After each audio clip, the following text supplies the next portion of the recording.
Welcome back, fellow armchair generals. This is Gamer 1745 here, and we're playing, yes, Hearts of Iron 3 with Black Ice 9.11, and we're playing as Japan.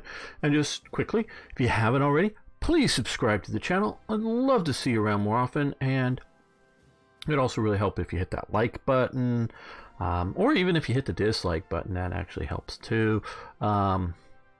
And a really big thing is if you can share it somehow. If you have a Twitter account, Instagram, Facebook, some other sort of social media thing. I know they're evil, but hey, if you happen to have them, it does help me out tremendously. Okay, so we're going to continue this.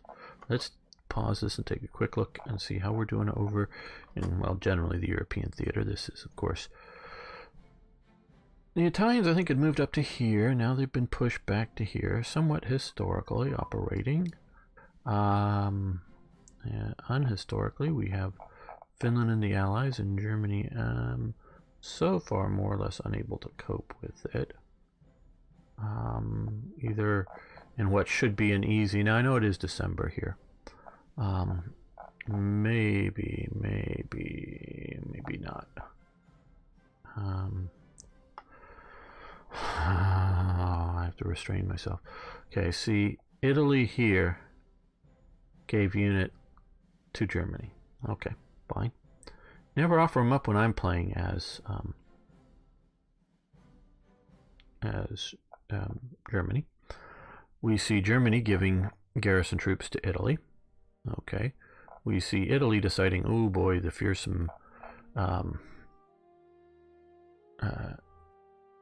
Swiss need garrisoning, even though they're still fighting here. Though, of course, the AI very may realistically gone, oh, well, we can only supply through these ports so much and not doing anymore. That would, of course, be smart. So that in and of itself is not a bad thing. So this is turning into a garrison here. But back here, two panzer divisions. Very well, relatively mobile. They still have the so-called medium artillery, which slows them up. Otherwise, they'd be very fast because they have self-propelled anti-aircraft. That's, I think, a poor holdover from the days when that medium artillery was really motorized artillery. Then we have another two divisions here, one of them being an armored division here. And yes, and I've talked a lot about strategic bombing. Okay, good, at least that's happening. A strategic reserve, and I'm really very much for it. There's a nice little Conf Group A there. But yeah, just some of the choices here.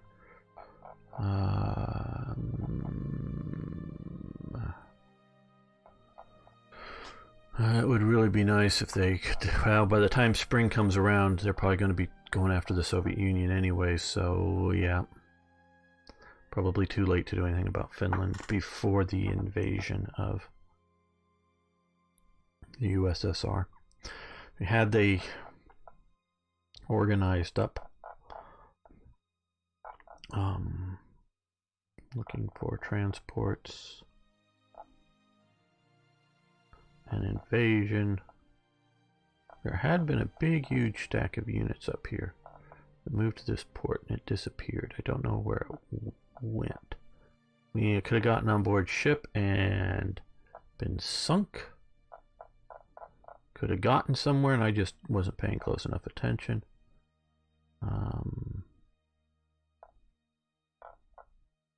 Yeah, I just don't know what happened to it.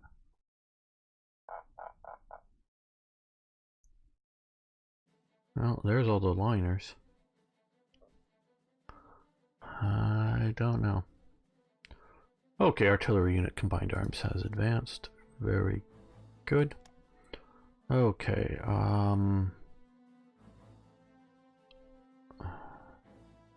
we're gonna switch this over to recon units because everybody has a recon unit attached. Now, I also want to show this off. Notice it had been going down to this level, which means it was actually larger than that.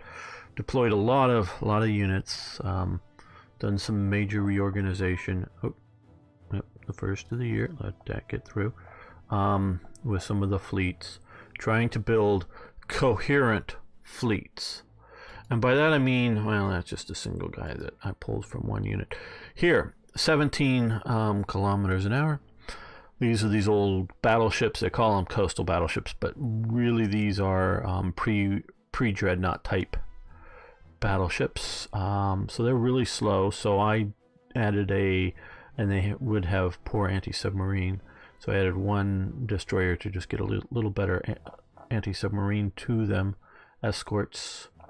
But still would be good, very good, I think, for shore bombardment. We can look here. Let's look at their shore bombardment 7.5, where we can see something like this here.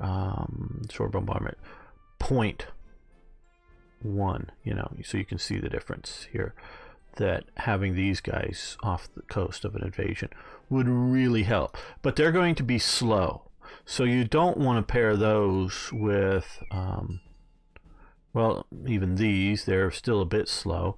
Now I've paired them with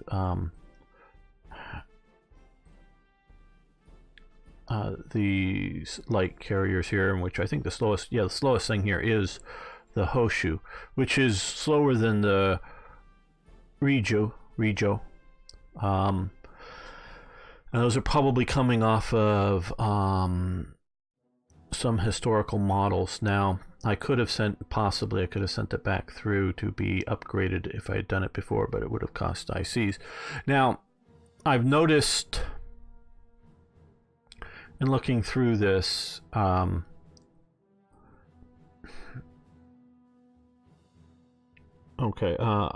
what I think is a general mistake that Black Ice is doing.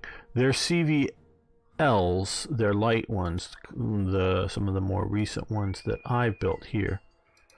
So these aren't based off of a particular historical model other than what I currently had.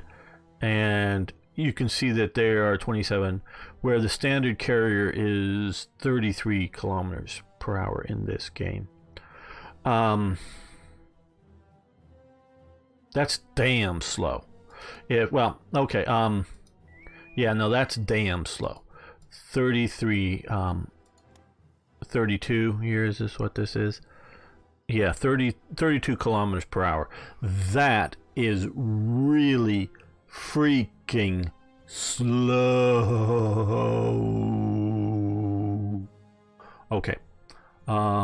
Like the dramatics, I hope you do. Hope it's entertaining. But it is really slow. And I don't know where to blame, whether this is to blame the Black Ice people or to blame the Paradox people. A lot of the first line carriers, and these are ones that I built, so they should be not, these are not based on historical models, so they should be fast. And I know the Japanese had fast ones as well. I don't know their knot speed, but that is about the speed of what they should be in knots. Nautical miles. A nautical mile is longer than a standard mile, by just a little bit, by I don't know, 10%, 20%. I don't know. Sorry. And it is a bit confusing. But if you have everything in C's going knots, and you just figured this out, they were about 30 some knots an hour. So that would be easily 60 kilometers an hour. They were fast. And I think this speed affects both strategic movement through the water, which, of course, they would not normally be plowing along at that kind of speed. It burns just way too much oil. It is just, uneconomical. I don't mean, it is for Japan in the sense they don't have enough oil, or oil uneconomical being too expensive. It is also just, we've been plowing along at this speed. We're halfway there. We're out of fuel. Or, whatever. Might not be quite, depends on where you're going and how far. Doesn't necessarily mean quite that. But the idea of you're going... I still remember, Top Gear. I stopped watching it after the main three guys got fired, and I watched their Amazon show. But one of the guys was driving in a Bugatti Veyron and trying to set, not total land speed record, but trying to get it up there. And I was talking about it, that it was like trying, at the speeds that they were going, it was like driving through going through the air at that speed is, I forget what he said, like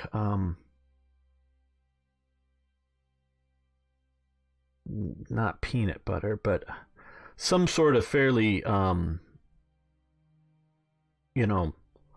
sort of solid sort of substance. And that's the same way it is sort of with water is, the faster you get going, the more dense water or air will feel. Water basically doesn't compress.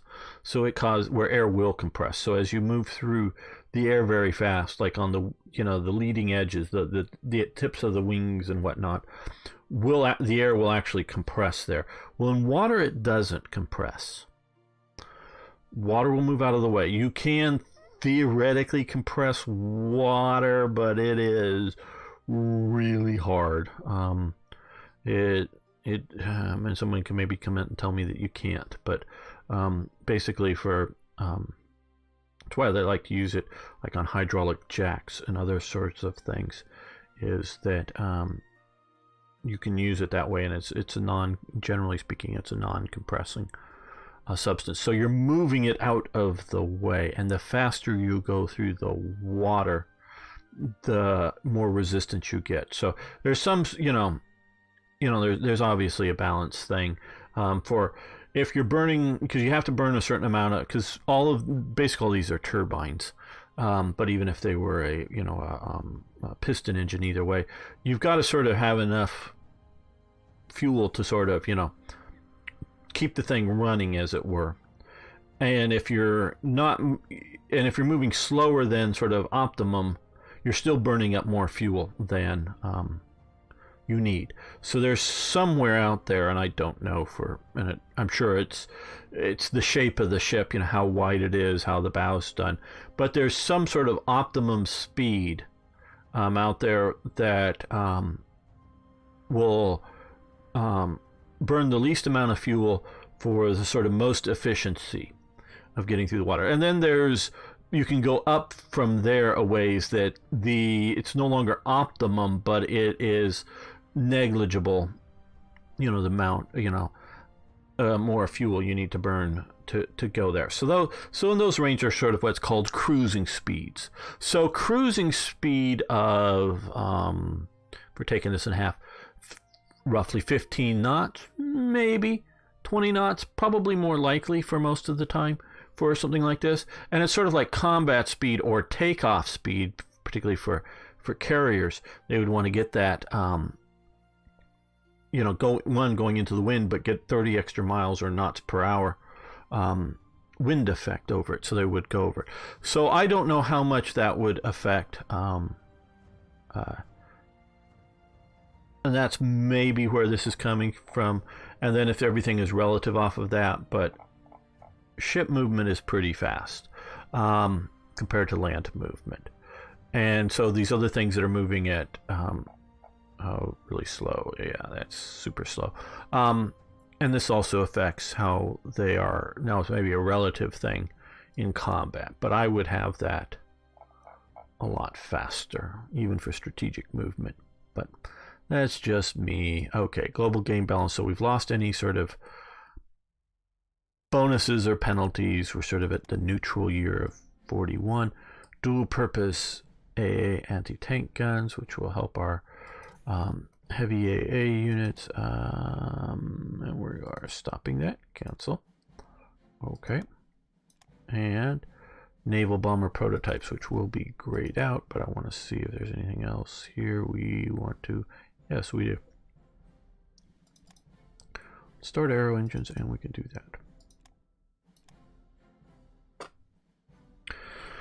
So yeah, I don't know, because partially, you know, for the, you know, combat mechanics of how you know, fast you get somewhere into and out of range, as it were, does matter. Okay, so we have this light carrier here, which is, well, we can look up here quicker. Is 26 miles an hour, so it's pretty slow. We got some other, obviously some of the lighter units are faster, of course, but so we've got that formation, and so it's going to be sort of those old, some older battleship types. Okay, we've got this guy here with light carrier and a battleship sort of moving fairly quick, and I think what I wanted to do, no, not that, this one, third Kagan, put them together to try to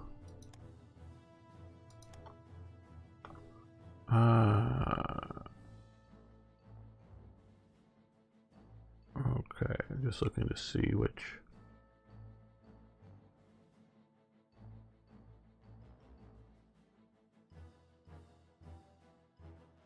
I think we'll go this way. So now we have that. That's pretty fast. Now I think we also have, yes, a couple of destroyers, just so that the light carrier and its escort group would radically help on keeping them from being completely vulnerable to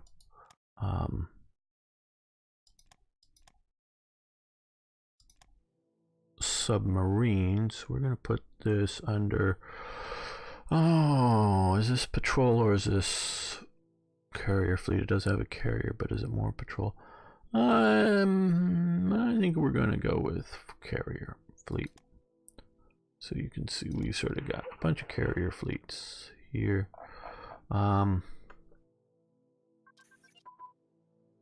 Okay. Okay, we'll see what that is in a minute. Direct fire unit training advance. Okay, very good. Down here, direct fire unit training 1940. We're going to shift this over to that because I want fast units. Okay, yeah, okay. The Yamato, named after the ancient Japanese Yamato province, was the lead ship of the Yamato class of battleships that served with the Imperial Japanese Navy during World War II. She and her sister ship, the Musashi, named after the famous swordsman, were the heaviest and most powerfully armed battleships ever constructed, displacing 72,000 tons at full load and armed with 18-inch main guns. Okay, yeah.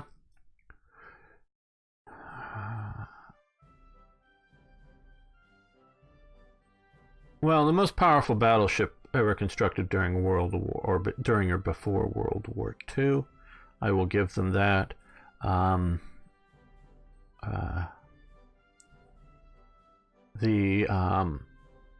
Iowa class battleships during World War II, because they had 16-inch guns, probably would not have been considered as powerful, but after World War II they get a hell of a lot more powerful. You Japanese chauvinists, you, because they got nukes. Yes, the four Iowa class battleships that were upgraded in the 80s had Tomahawk cruise missiles, and at least for a while they were armed with nuclear tipped Tomahawk cruise missiles. So that would be like equivalent, you know, shooting like nuclear warheads out of your gun barrels. And so whether they're 16 or 18 inch, it doesn't really matter once you're shooting something that big. nuke tip. Now I wonder, did they ever have nuke?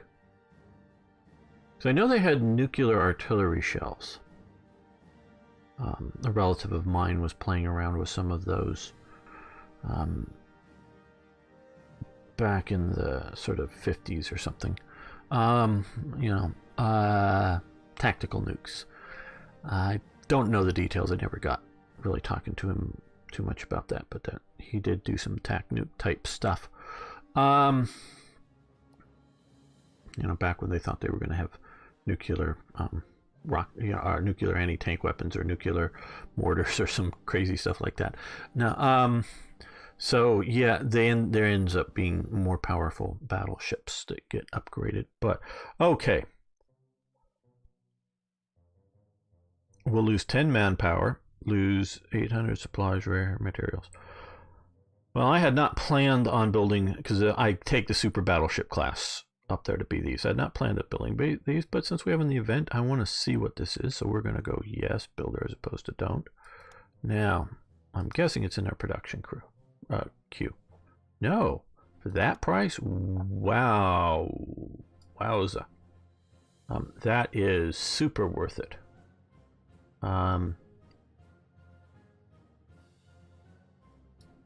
The Yamato, okay, so we also have a destroyer escort, which is probably there as much for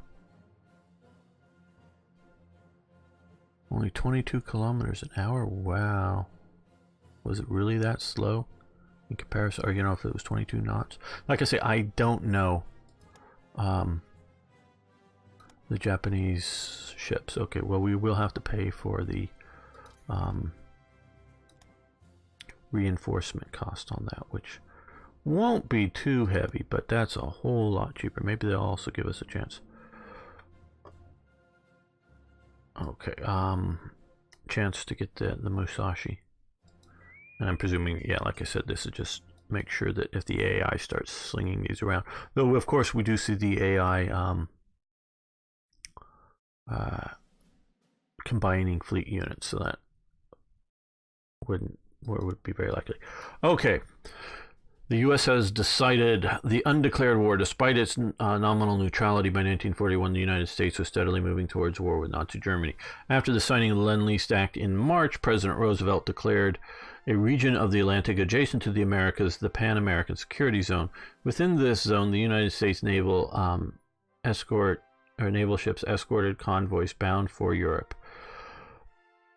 On April 10, 1941, the U.S. performed their first hostile act of World War II when the destroyer USS Niblack attacked a German U-boat that had just sunk a Dutch freighter.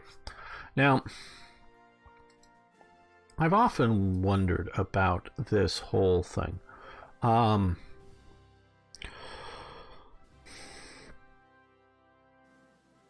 In case you don't know, and of course they knew back then, but of course, I know I'm speaking to some Americans here, youngish Americans here, and have been educated through our school system, so you may not know this. The Germans lost World War I. Okay, the Germans back in World War II knew that they had lost World War I. I know I'm sounding ridiculous, but I see enough about how history's taught, and yeah, I presume everybody who's freaking watching my channel knows that by now, but they lost World War I. Now, why did Germany lose World War I? There are multiple causes. There wasn't just, oh, the Allies had tanks and the Germans really didn't. They built a few, but where the Allies had hundreds, thousands even. I don't know if like more than 2,000. So maybe hundreds, thousand. They had hundreds of FT-17s. And 100 or 200, at least the Mark whatever British, the sort of oblong-shaped track thingies. You know what I'm talking about. I don't know. There's lots of those, and they also had a lot of. The British also had the Whippet tank, which was a much faster tank, probably one of the fastest, if not fastest, tanks of World War I, where the FTs are really slow. You can basically walk or definitely run faster. If they're coming to get you, just run out of its way. Yeah, I remember. It just reminded of Austin Powers joke where they're coming at them with a big sort of pavement roller thing, and they're all screaming as the thing is slowly coming. All you'd have to do is sort of walk out of its way. Yeah, the FT-17, if you can get up and move, you can get out of its way. It's really slow. There's multiple reasons for that. One, they didn't feel they needed to, but the Whippet was made to be fast, and it was much bigger than the FTs, but just armed with machine guns. So it was sort of the idea of a cavalryman's tank is sort of within it. So they had bunches of those. I don't know production numbers, but bunches. And the U.S. was building hundreds of FT-17s that never made it to World War I before the war. And but Germany builds, I think it's less than 30 of their, what is it, A7Vs, or it has those three numbers, and I get sort of mixed up on what the number is, but it's just a handful of what the Germans finally end up building. So effectively they had no tanks, to affect the outcome of the war. They might have a few tanks to affect an outcome of a battle, but not to affect the outcome of the war. So it wasn't just the Allies had tanks and Germans didn't. There's all kinds of things that get into why the war, or why they lost the war. There is definite chances for Germany to win it, but more or less by the time it becomes a stalemate, the idea of Germany marching into Paris becomes a well, no, if you're introducing it, had they maybe introduced poison gas a little more effectively, I could maybe see them pushing into Paris. So, yeah, it depends. But so yeah, as I think about it, they're had they done poison gas better, more effectively early on, and somehow been able to better exploit an unprepared enemy, they might have been able to break the stalemate even fairly late. Now, once everybody on both sides is carrying gas masks around, that then again becomes a non-thing. They get to where they can't win the war. But there's a lot of opportunities, shall we say, for Germany to go, okay, we're at war. We're going to keep fighting this war.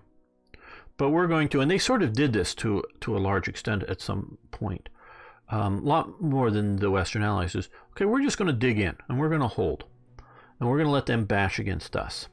Now, while they're doing that, there's still all kinds of adventures going on in Romania and, Turkey, and on the Italian front, and Austria's at several different times threatening to collapse. And so, it's not that you can wait out everybody forever, but where the Allies felt they had to get in and defeat Germany on the Western Front, and again, Churchill understands. Churchill's wrong at times, but he also understands. Churchill understands Sun Tzu's indirect approach. Here's Paris, here's Berlin. How to get there is not the best way once things sort of settle down, is not this way. It's not a big arrow advancing to Berlin. You don't get there that way. Now, in the early days, when the Germans mobilized very fast and were rushing towards Paris, even they wanted to swing around a bit, but moving towards Paris in something of an indirect approach, because they did want to do the Schlieffen sort of, or what becomes known as the Schlieffen plan, sort of envelopment around the flank, as opposed to even straight through. But you could have theoretically bashed your way straight through. Okay, but what Churchill understands is the way to Berlin is not drawing a straight line. It's like, oh, well, let's take out Turkey. And now, of course, he wanted to land his forces here and rapidly move up and threaten Istanbul and cut off Istanbul from the south and try to hit an unprepared enemy.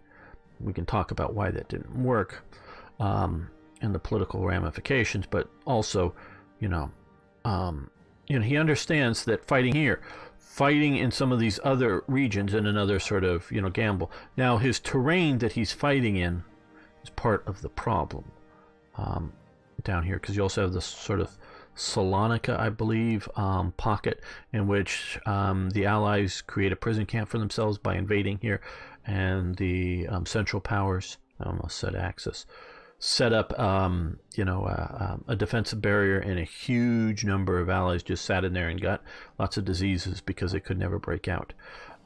Again, trying to go for that soft underbelly of Europe that Churchill was mistaken about. There isn't a soft underbelly of Europe, but there is an indirect approach. You need to manage that better. Okay.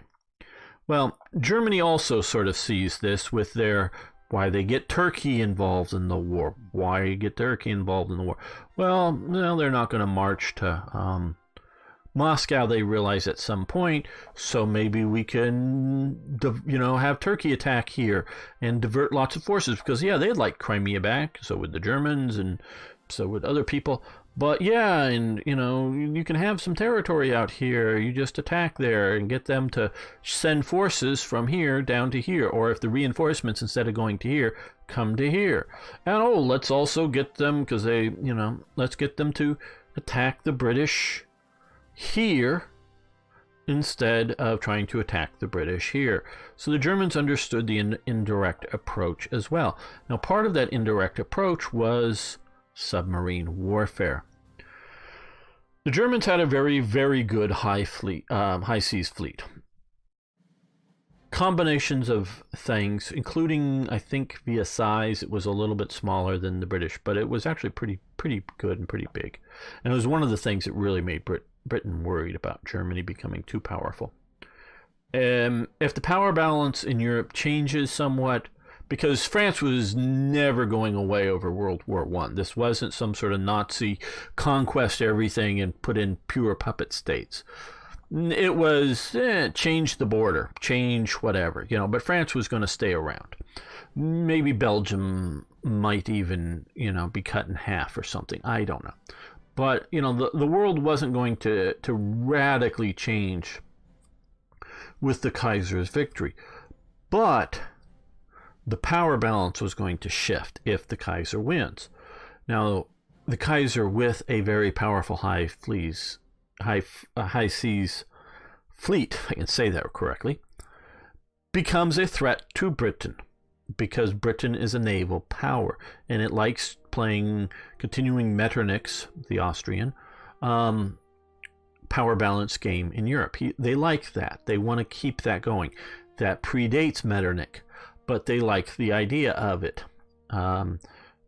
Britain has always been disposed to be more aligned to people of similar religions, because they come out of that, not just because they didn't believe in religious liberty when they broke away from Rome.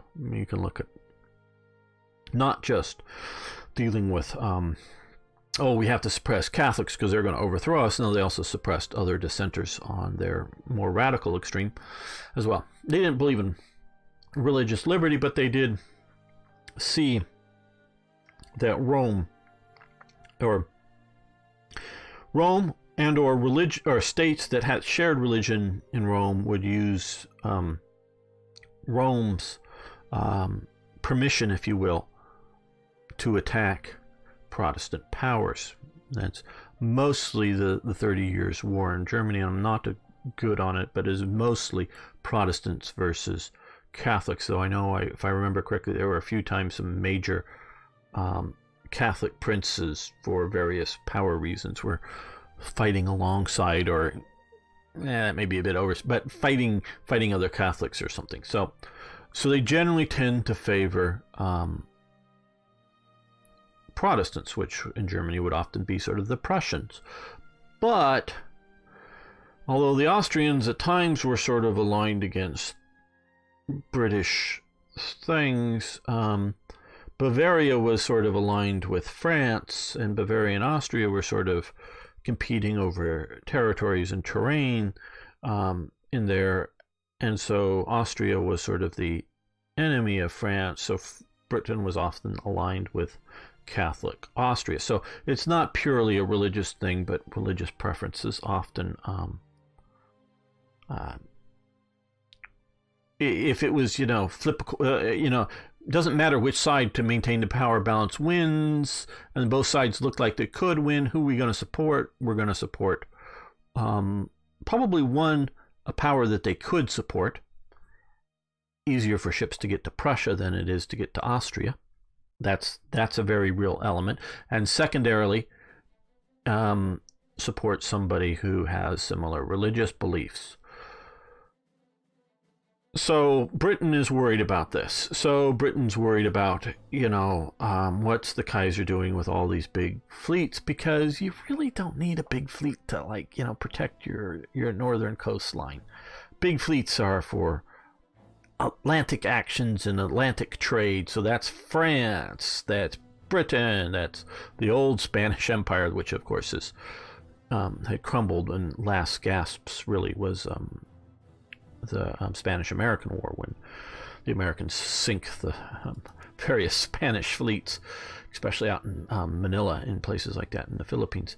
But big fleets are for those type of operations, and not for. And yeah, there is sort of the Russian, Prussian, Russian-German fleet thing. So yeah, there is, but that's what really sort of upsets Britain. Now, the High Fleet, a capital ship, by its sort of that name, capital, means it takes a lot of capital. Not capital as in nation, but capital as in that which is needed to build things. Not capitalism. There's different types of capitalism. Often, whenever, and I was debating with one person for a while on one of the episodes recently, would constantly come in and blah, blah, blah, blah, blah, you capitalist, and I'm going, no, that's state capitalism, that's crony capitalism, that is, or sort of mercantilism, that is, what you're complaining about. And, George Bush, bailed out the big banks. And you're right, he shouldn't have. That wasn't capitalistic. That was, oh God,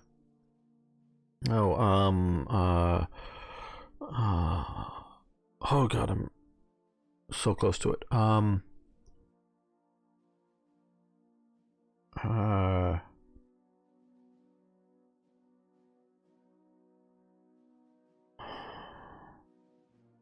Keynesian. That was Keynesian economics.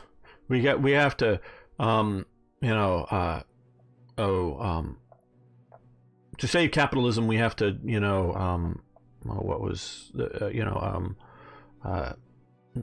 do state, corporate welfare. It's corporate welfare they're complaining against. So a lot of the real complaints, and, and he was also going on to Milton Friedman and the neocons. Milton Friedman wasn't a neocon. Neocon term comes out maybe when Milton Friedman's still alive, but not when he's mainly writing all the stuff. He's a pre-neocon, so he and the neocons are two different things. Neocons, which has become sort of a slur because neo has become, because of neo-Nazi, has become sort of a slur. But the neocons and Milton Friedman, okay. So, and this is what the socialists and anarchists and other rail against the one type of capitalist as the people who have the means of production, which often are not capitalists as in free market capitalists, as in Adam Smith capitalists. These are big rich people that have lots of wealth. And sometimes that is lots of money, jewels, or other things, but also could be somebody who has not to a poor person has lots of money, but doesn't necessarily have lots of money, but owns lots of factories. They have the means of production. Now, these big capitalists, or industrialists may be another term, but they don't always, because they may not necessarily, as individuals, have lots of industrial power. They may have lots of land. They control the means of production, and that's often what the more radical left bitches and moans about of these capitalists, and they combine these groups where often these capitalists have sort of like a monopoly in the, I don't know, state of Bavaria or in the state of Hanover on the making of shoes or some other widget, you know, or toasters or something like that. So they have the state license to build all steel in Bavaria or something, so that they don't have a competitor within that state, and or there's lots of protective tariffs for a few groups of capitalists who control things. That is often what the left is arguing against, and they co-paint, and I know this is going on too long, but co-paint the supporters of Adam Smith and on downward of that sort of dynamic capitalistic thought with the maybe a good term would be elite capitalists, the business capitalists, or whatever you want to call them. So a capital ship is something that takes a lot of capital to make. It is an expensive thing. A modern day thing would be like a B-2 bomber, the stealth bomber. That is so hugely expensive to make. Yeah. Is it hundreds of billions of dollars? I don't know. It's some, not hundreds of billions, but billions of dollars? Yeah, hundreds of billions would be way too much. $1 billion to make, not, or I don't know, it's some huge number. I'm probably overstating it, but I'm almost sure that I am. But it's, yeah, hundreds would be way too much. But it's, you know, it's not just $5 million or $10 million. It's maybe hundreds of millions of dollars, maybe I should say. You know, it's a hugely expensive thing to make. So the Kaiser has one battle with them and doesn't do very well. It's inconclusive. They do more damage to the British than the British do to them, if I remember correctly. The Battle of Juntland or Juntland, this happens out here. But they retire home. The British stay at sea. Eventually they do go back, but the Germans go home sooner and never come out again. So in that sense, in a strategic sense, it is clearly a British victory. In the tactical sense, it is a marginal German victory. But he is never willing, until the last sort of gasp or whatever, is never willing to risk this fleet. Where the British are willing to go, oh, you've got your big fleet, we've got our big fleet, let's go out and have a battle. We don't care if every single one of our capital ships is destroyed, so long as we destroy every one of your capital ships. Because that's the Nelson touch. That's the British naval mindset. Of course, they do care about the losses, but their idea is you have to destroy the enemy capital fleet, if you will, the enemy line of battle fleet. And you destroy that because Britain is prepared to build more capital ships. They're prepared to keep building naval vessels. And they do so. I don't know specifically how much in World War I, but over time, until at the end of World War II, they sort of build down from that and stop that.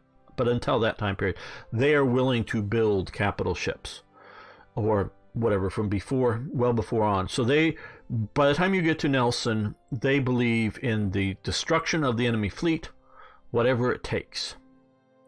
And that's what they want to do. The Kaiser is never willing to do that. He wants to keep his fleet in being as a threat. And he could see that, if he sends out his fleet and they all sink, but even all of Britain's fleet, he'll still take that as a loss. And so that's not what he's willing to do as a direct approach for control of the seas. So they try the indirect approach, which are submarines. The technology to stop them basically doesn't exist at the start of the war. It gets better and better as the war goes on, to the point that basically somewhere in here, Britain and France has basically an impassable barrier to submarines. But they can still get out, and around. And Germany uses this indirect approach to try to cut off trade to Britain, try to force British shipping other places, resources in other places, and tries to do for, I don't know, let's say a cost of $10 million, to destroy $100 million of the enemy's assets. The idea, your return on investment is very great. It doesn't win you a specific battle. It doesn't conquer a specific territory or island, but it just ends up costing the enemy a lot more than it costs you to cost them. So the idea is, as Germany sort of comes to understand this war, and I think they understand this correctly, at least in a large extent, is that they need to make the war too costly for Britain and France to continue to fight it, to come to a negotiated peace. Okay, that is my understanding of what Germany is trying to do. Again, remember we said Germany lost the war and the Germans knew this. Okay, now, if you're trying to have a war that is too costly for your enemies to fight, what is the one thing you don't want to do?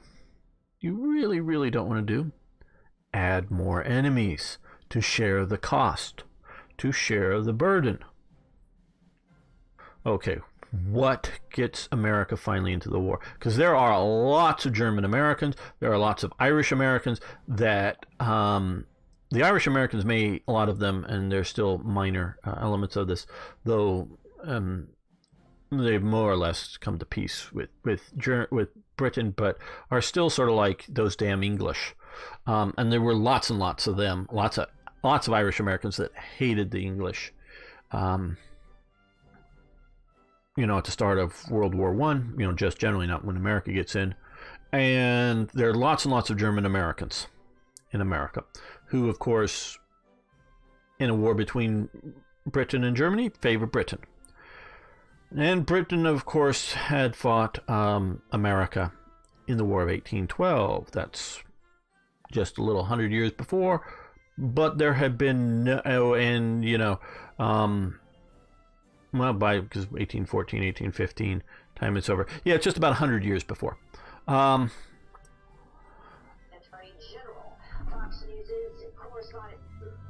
Sorry about that. And I know this is going on too long, but so there's a fair amount of animosity between America and Britain.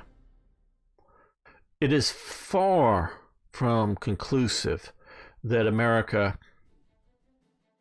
if it's a choice between Germany and Britain, would choose the side of Britain automatically. Now, there's a lot of British propaganda put out in America. Partially, it's really just really easy in that they're also producing the same propaganda at home, and since we speak the same language, they just send versions of it to America. So, the Hun becomes a dirty word. Their behavior in Belgium may be overstated as a general practice, but the Germans were pretty brutal.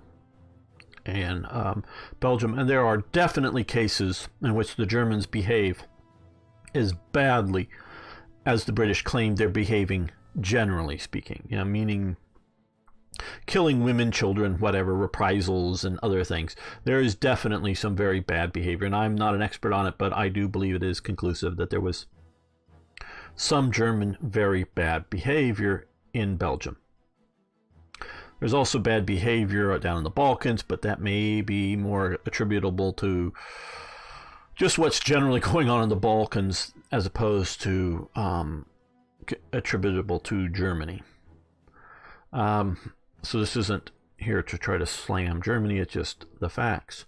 It wasn't just Hitler being bad, the Germans have been bad in the past.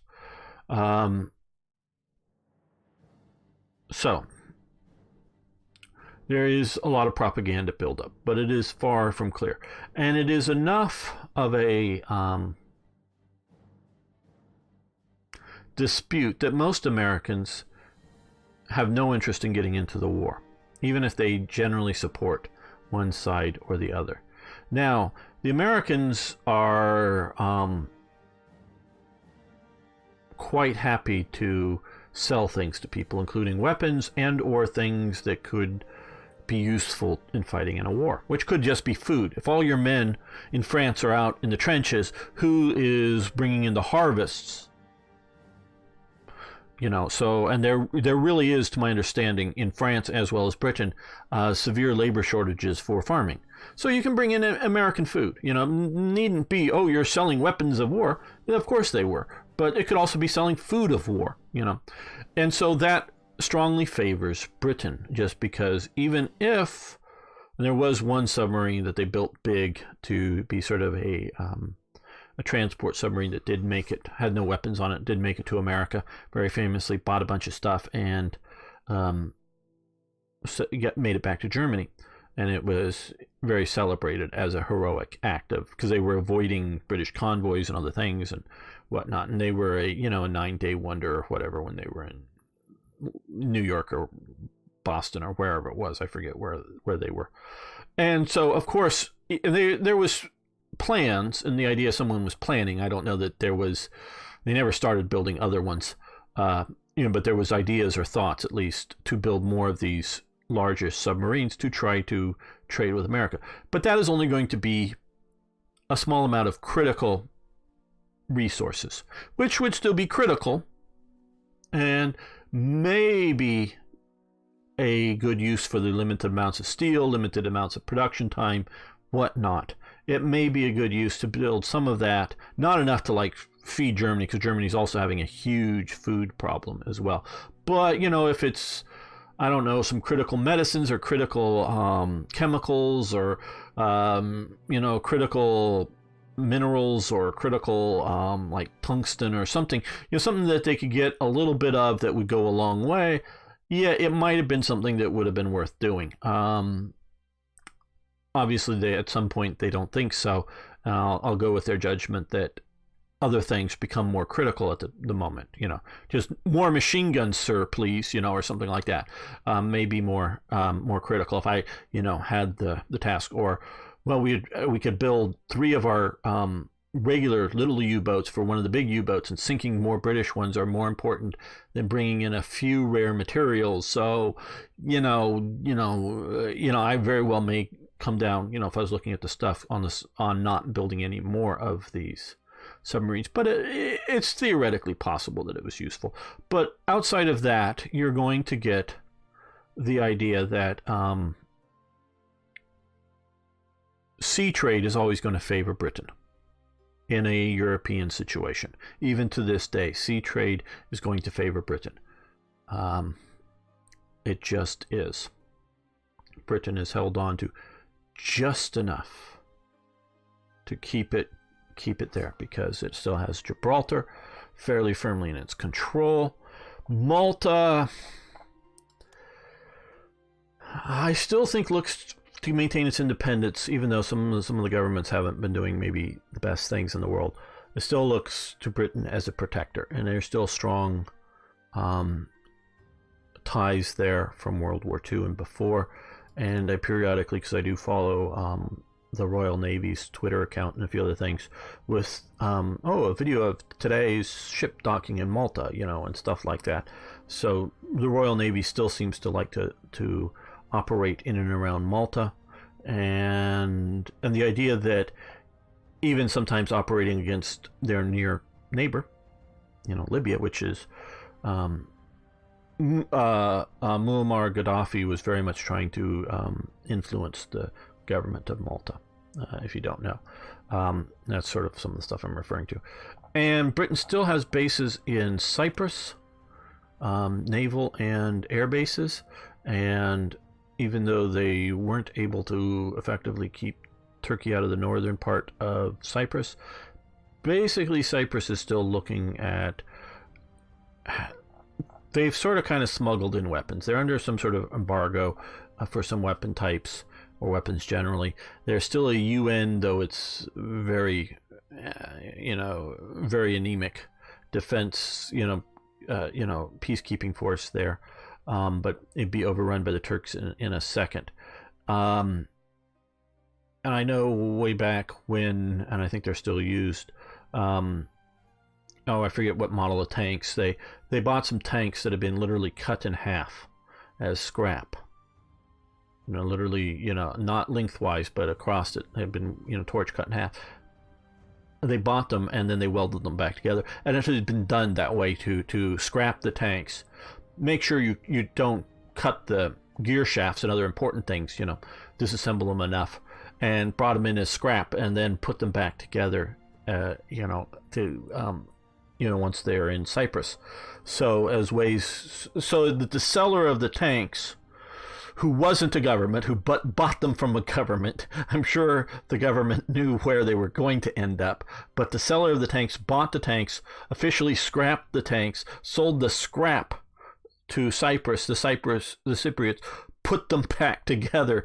This was, I think, in the 70s, or maybe it was the 80s, I don't know. Put them back together, not a lot, to use them for defense. So they're under enough of a defense problem, and they look at the sort of the British basing there to sort of finally say, yeah, Turkey, if you actually come and go after Greek Cyprus, you're going to really have a problem with us. And I think that's sort of been communicated with Britain, and especially now that we have the post-Thatcher era over the Falklands.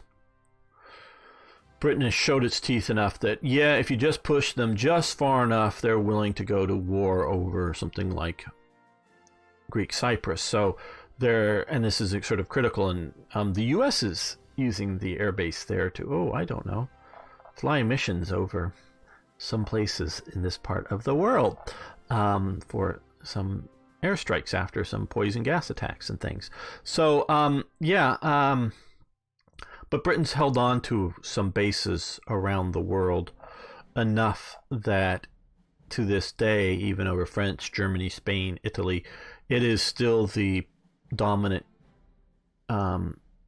European, I'm excluding Russia here at the moment, but dominant European naval power, and will always have the best access to the seas. Italy might be able to get enough of a navy to, in this modern sense, and air power to dominate around Italy, and Spain might be able to dominate around here, but the idea that they're going to dominate everywhere, no, it's just still Britain's game.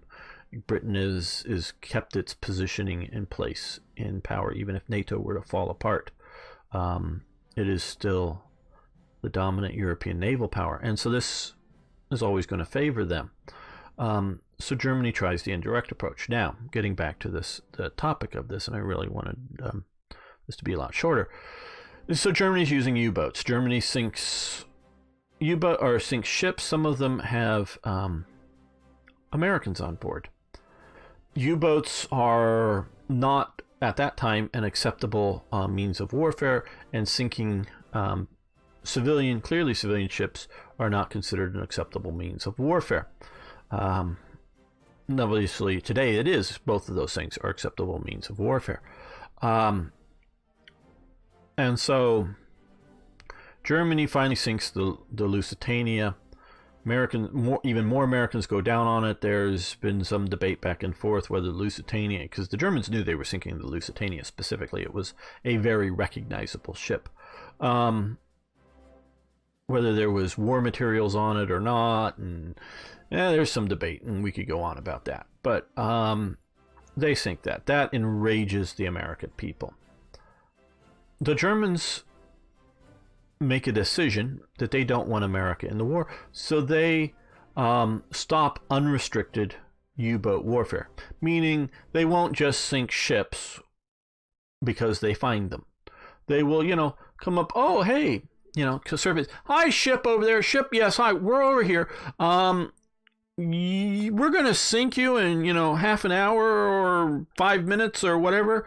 You have your chance to get all your passengers off or something. And I don't know all the details, and you could correct me on some of this stuff, but it's just generally the idea of pulling back from unrestricted submarine warfare. Well, as they sort of find out, and this is also part of the periods, I believe, where Q ships, ships that are meant to look like civilians, often meant to look, in the early days, or even throughout all of World War I, torpedoes were considered an expensive luxury. Definitely worth using against a enemy ship of, capital ship or, warship that costs a lot more than the torpedo. And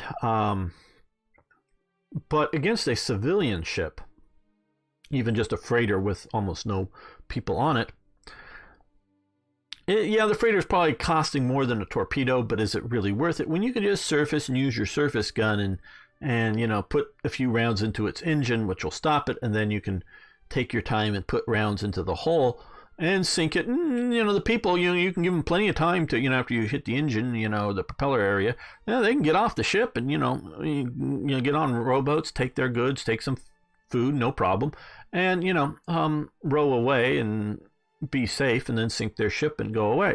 Now, of course, so that's a whole hell of a lot cheaper. Now, the Allies aren't stupid. They get into the idea of convoys. And so that all the major ships... so you don't want to waste a torpedo on just any old freighter that you could surface and sink. Well, so the British, I think mainly it was the British, would have what looks to be old freighters that are fairly small, that are moving around, apparently not part of a convoy, and so that the submarine will come up and do that to them. And they are set up to very quickly expose guns and start shooting, have a surface action, and all it takes is one real hole in a submarine to keep it from going. Well, it may still go down, but it ain't coming back up. You don't have to blow it out of the water. Now, of course, you continue shooting back and forth at it because it's going to continue shooting at you, but you just have to put one good hole in it, and it's no longer going to be act as a submarine. Because yes, you put a hole in a submarine below the water level, because even most of it is below the water level. You can plug that hole while you're on the water level because the pressure isn't so great. But once you go down any sort of distance, it's just going to blow into it, so that if you have watertight compartments, that compartment is no longer going to be usable. So it turns out to be a gunfight, and you can sink subs that way. So that's one of the things the Q ship comes out. But the main thing is convoys. So convoys are going along, and they're escorted by smaller naval vessels. You can't do unrestricted warfare effectively. So Germany announces it's going back to unrestricted warfare. They either should have never gone back to unrestricted warfare. They may still lose the war, but you wouldn't have America in it. Or you should never have given in the principle that maybe unrestricted warfare is wrong. See, once they gave that principle, we'll stop doing these bad things, please don't go to war with us, then they come back and say, no, we're going to continue to do the bad things that we've already admitted are bad. And so this gets America into World War I. And as one German officer said of the Americans in World War I, they just simply piled up so many supplies in front of our positions, the supplies just literally fell on us and crushed us. And that is obviously it's an overstatement, but I've always found that very fascinating and very illustrative, that once you get America into a war, they just outproduce everything you can produce. So if they can get that there, so the Americans advancing, there might be some enemy in those trees, let's fire some artillery there. No, there might be enemy in those other trees, let's fire some artillery there. They can just advance and do that, where the Germans got to be, no, we're being shot at from there. Is it enough enemy opposition to use our limited amount of artillery shells? Because an American division generally, I think, does have more artillery guns than a German one. The real thing is Americans had so much more ammo for their guns than the Germans ever did. And that is what is really telling. I don't know what... Well, against your small powers out in the world, who had a very large army, Iraq, fifth largest, sixth largest, whatever army in the world that Saddam Hussein has, and Iran, its big army, they don't have the industrial capacity to produce artillery shells like the Americans do. So they may have hundreds of guns or thousands of guns, artillery pieces. I'm not talking about rifles, I'm talking about artillery pieces, and they have lots of ammo for them, but they're never going to have the ammo production that America has and or is capable of producing. So that their armies may be much bigger, we're going to, and this is even still today with Russia, Their new Armata tank is, I think, more or less now been announced to be a very limited production. It's going to continue to be a very limited production because it just costs so damn much. And these sort of other T-72s and other sort of are going to continue to be the mass tank of Russia, or the T-80s or whatever models. But the Armata is a very interesting departure in tank design. Maybe they're finding other problems with it. I don't know. But it's not that they're going to stop producing it, but it's just never going to, at least from what limited stuff I follow, it's never going to be the main battle tank of Russia. So, so that they can put a few Armatas into their premier division and invade somewhere like Ukraine. But if it comes to a general east-west fight that's nukes, we are not talking about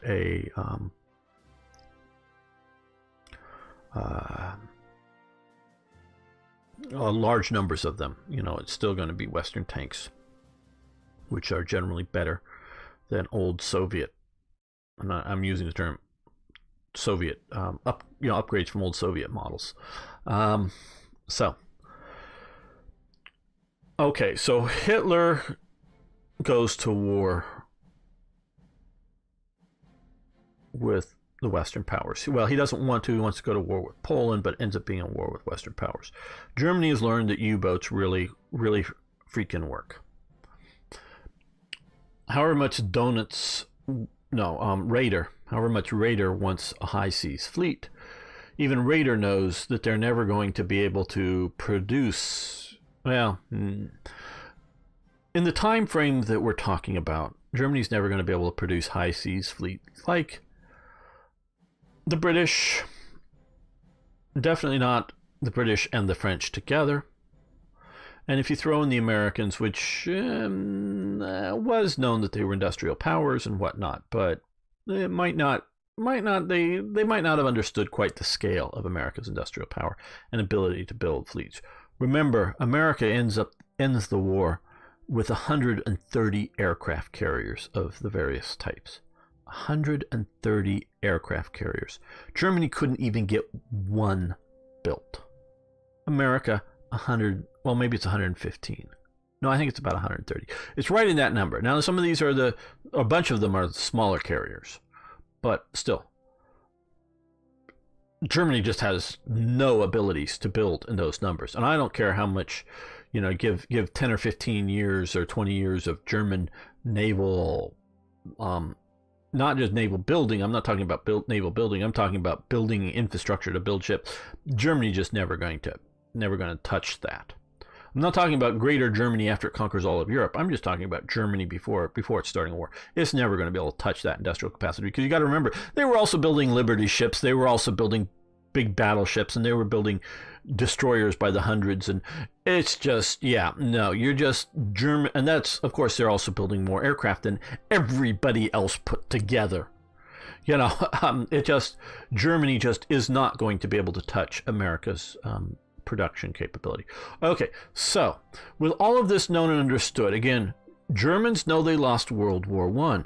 Germans know that a major reason they lose World War I, not the only reason, and it's always one to talk about, but a major one was, and one that very, very, very much hastened the defeat of Germany, was America's entry into the war.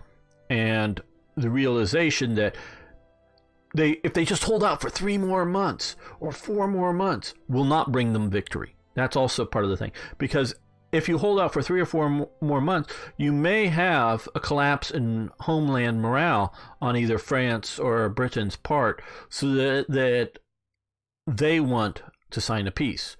Once you get America in it, you're no longer going to have that. Even the British and the French were like, and you see most of the parades because most of the troops are sent to France. But both the British and the French were like, yay, the Americans are here.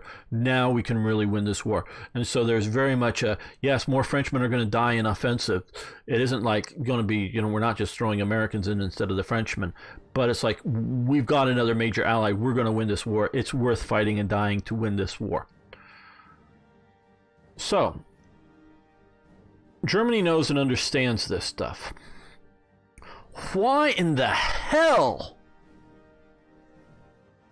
would you even consider, once America sets up a reasonable Pan-American security zone? Yeah, it may even go halfway out into the Atlantic. I don't know exactly where it is out here.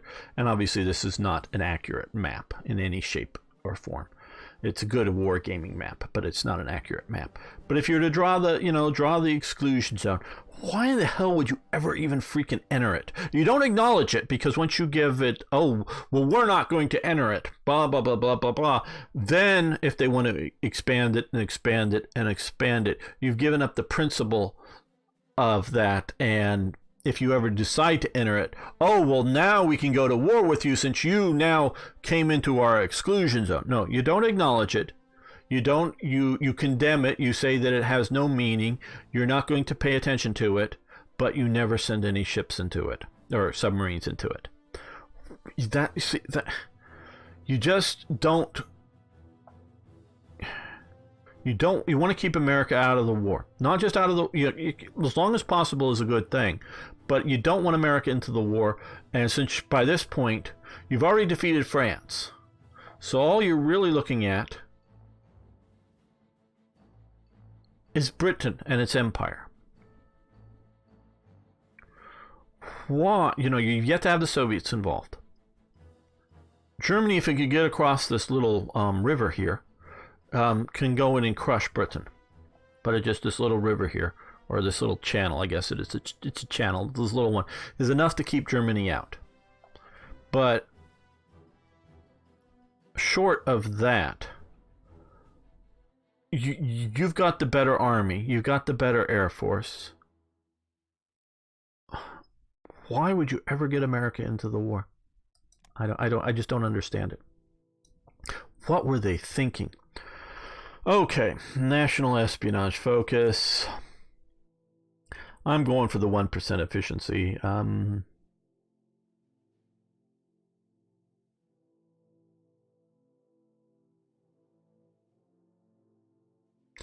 Yeah, for 41. Economic boost, we're going short term. Okay, we're going to let that go for a day here. So, I don't understand why. I sort of kind of get the reason that when Hitler declares war against America after the Pearl Harbor thing,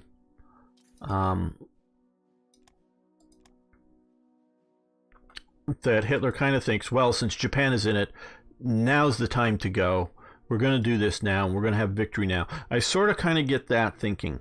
But prior to that, why do you do anything to provoke America into your war? I just don't get the thinking behind it. Okay, well, on that note and that very long talk, we're going to end this episode. I want to thank you for watching. I want to thank you for liking the videos. Please post your comments, questions, suggestions, corrections. See you next time for more Hearts of Iron and probably another long talk on something I hope you find interesting.